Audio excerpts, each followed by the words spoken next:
Assalamualaikum warahmatullahi wabarakatuh. Halo Sobat Kesmas, selamat datang di podcast kami, ruang untuk kamu yang ingin menambah pengetahuan dan wawasan. Kenalin, nama aku Sera, dan hari ini kita akan membahas sesuatu yang sangat penting, tapi sering dilupakan oleh para wisatawan. Dan tema kita hari ini adalah cegah zoonosis di destinasi wisata satwa. Nah, buat kamu yang suka jalan-jalan ke kebun binatang, safari, wajib dengar podcast ini sampai selesai.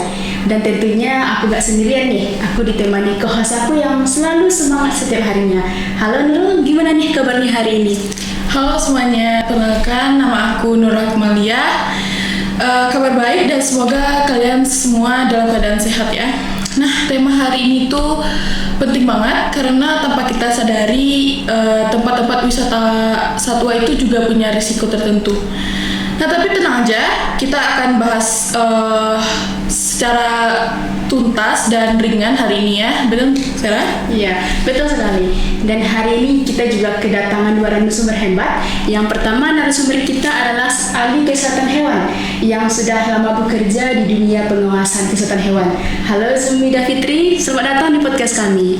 Halo semuanya, senang sekali bisa hadir di sini. Terima kasih atas undangannya. Oke, dan narasumber kita yang kedua adalah salah seorang pengelola wisata satwa yang sudah punya banyak pengalaman lah di dalam dunia keamanan, kebersihan, dan interaksi aman antara pengunjung dan satwa. Halo Nurhaliza, terima kasih sudah bergabung di podcast kami. Halo semuanya, terima kasih telah mengundang aku di podcast ini. Oke, dan tentunya di podcast hari ini aku sama Nurul bakalan nanya-nanya nih soal zoonosis terhadap Mida dan Liza. Kira-kira kalian berdua bersedia nggak nih ditanya soal itu? Tentunya bersedia, ya kan Mida?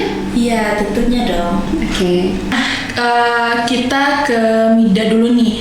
Mida sebagai ahli kesehatan hewan nih, boleh nggak jelasin apa itu zoonosis, terus kenapa wisatawan juga perlu peduli?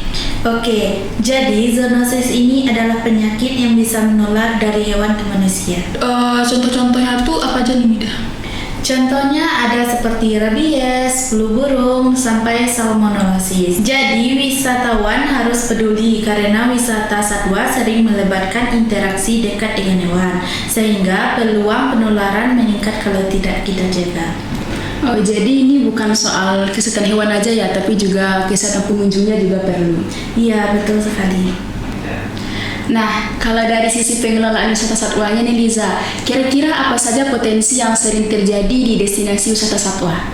Tentunya risikonya sangat banyak ya. Mulai dari pengunjung menyentuh hewan tanpa aturan, pemberi pakan sembarangan, terus ada juga pengunjung yang setelah berinteraksi dengan hewan tidak mencuci tangan.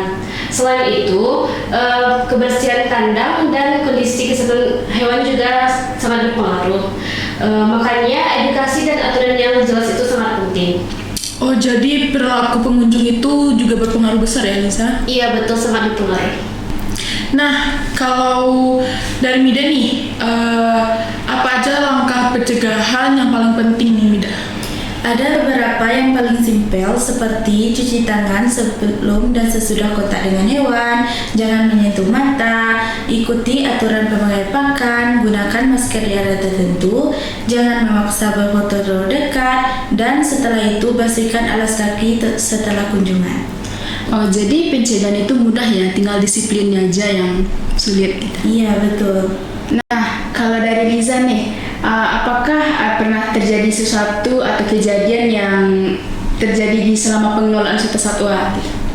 Pernah ada nih kejadian seorang pengunjung memaksakan berfoto dengan hewan terlalu dekat, alhasil hewan ini distres dan mencakar pengunjung lainnya. Sejak kejadian itu, peraturan kami perketat. Oh, jadi peraturan yang kita itu harus ditingkatkan lagi ya, agar kejadian seperti itu tidak terjadi di masa depan. Iya betul sekali. Nah, gak kerasa nih kita udah sampai di pembahasan terakhir aja. Nah, jadi intinya tuh wisata satwa itu aman aja kok teman-teman, asalkan kita sebagai pengunjung dan pengelolanya sama-sama peduli gitu. Benar Sarah? Iya, betul sekali. Dan karena kita sudah berada di akhir obrolan seru tentang zoonosis ini, aku dan Nurul mau mengucapkan terima kasih nih kepada Liza sama Mida yang sudah berkenan hadir menyempatkan waktu untuk berbagi pengalaman dan ilmunya di sini. Dan benar dikatakan oleh Nurul bahwa pembahasan hari ini itu benar-benar bermanfaat agar kita sebelum pergi berwisata itu wisata kita akan aman dan zoonosis ini dapat diminimalkan. Baik, sobat Kesma semua, karena sesi obrolan kita sudah berakhir, aku Sera sebagai host di podcast hari ini. Dan aku Nurul Akmalia sebagai co-host di podcast hari ini. Dan tentunya tidak lupa kepada dua narasumber cantik kita yang udah mau sharing terus kasih contoh penerapan di lingkungan satwa, begitu Sarah? Ya, tadi juga pencegahannya, langkah-langkah pencegahannya juga dibahas di sini. Terima kasih Hizamida. Baik, ke sobat Kesma semuanya, ingat bahwa cegah zoonosis, jaga diri, dan jaga interaksi aman secara bijak. Assalamualaikum warahmatullahi wabarakatuh. Bye-bye.